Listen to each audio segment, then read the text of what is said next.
Dalam nama Bapa dan Putra dan Roh Kudus. Amin. Renungan hari ini diambil dari Injil Yohanes bab 15 ayat 1 sampai dengan 8. Pokok anggur yang benar.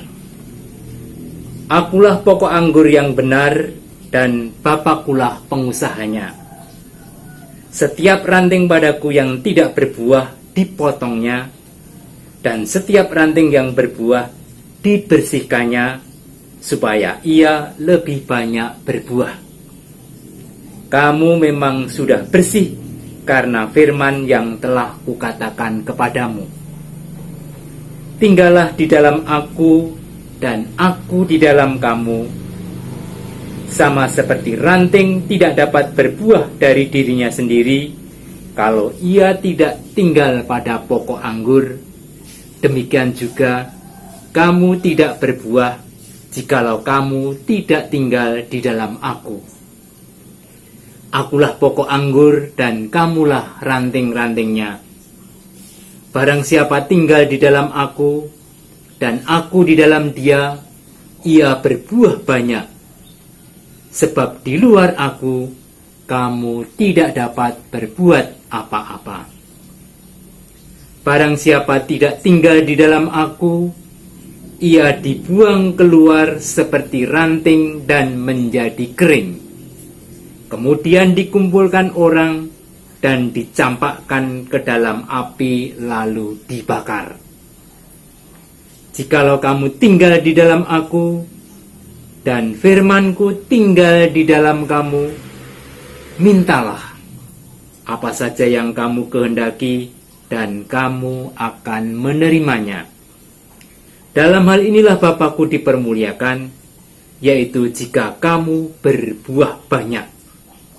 Dan dengan demikian, kamu adalah murid-muridku. Demikianlah sabda Tuhan. Saudara-saudara yang terkasih dalam Kristus, sekitar 10 tahunan yang lalu, saya diminta Mbak Yu ipar saya untuk memimpin doa tepat 1000 hari almarhum suaminya alias kakak saya. Saat renungan, keponakan saya yang hadir, saya tanya, "Nok, apa beda malam ini dengan 1000 hari yang lalu?" Keponakan saya itu menjawab, "Rencana Tuhan terlalu indah buat saya." Wow, luar biasa. Jawaban yang dahsyat. Kenapa? Sebab saya ingat ketika saya datang melayat 1000 hari yang lalu, keponakan saya ini pingsan.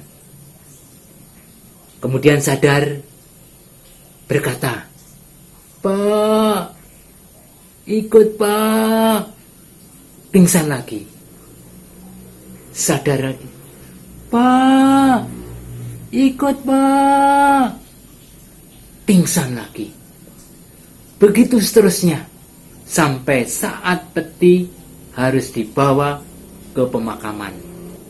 Tetapi malam 1000 harinya, dia bisa berkata, "Rencana Tuhan terlalu indah buat saya." Saudara-saudara yang terkasih, pengalaman ini membantu saya merefleksikan bacaan hari ini. Akulah pokok anggur yang benar dan kamu rantingnya. Ranting tidak bisa berbuah kalau tidak tinggal di dalam pokok. Yesus pokok dan para murid adalah ranting. Maka para murid, jika mau berbuah, dia mesti bersatu, melekat, menyatu dengan sang pokok, yaitu Yesus. Keponakan saya tadi, 1000 hari yang lalu, boleh saya katakan, belum begitu tersadar penyatuannya dengan sang pokok. Maka sebagai ranting yang belum melekat, menyatu, tinggal di dalam pokok Yesus, kata-kata yang keluar, "Pak, Ikut Pak. Pingsan. Tetapi sudah 1000 hari, pasti lewat proses pengolahan batin, menemukan kata-kata iman. Rencana Tuhan terlalu indah buat saya. Berarti kata-kata yang ditemukan ini adalah kata-kata sebagai ranting yang melekat menyatu dengan sang pokoknya. Kata tinggal dalam Injil Yohanes bab 15 ini sampai 7 kali diulang.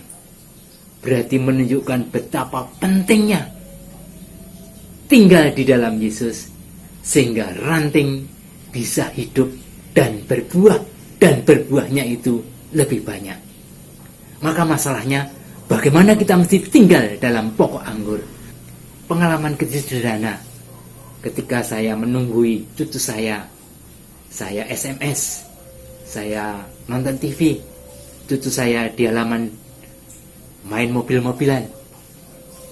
Tidak lama kemudian dia panggil saya, "Kung, keluar Kung, temani saya Kung." Tapi saya masih asik SMS, sehingga dia masuk dan menangis, "Kakung tidak mendengarkan saya." Saya terkesima dengan kata-kata cucu saya ini. Saya tidak mendengarkan cucu. Berarti gelombang jiwa saya, gelombang hati saya tidak sama dengan jiwa dan hati sang cucu. Saya tidak mendengarkan dia. Saya tidak tinggal di dalam dia. Nah, ini membantu saya. Bagaimana saya bisa tinggal di dalam Yesus sang pokok? Berarti saya mesti mendengarkan dia.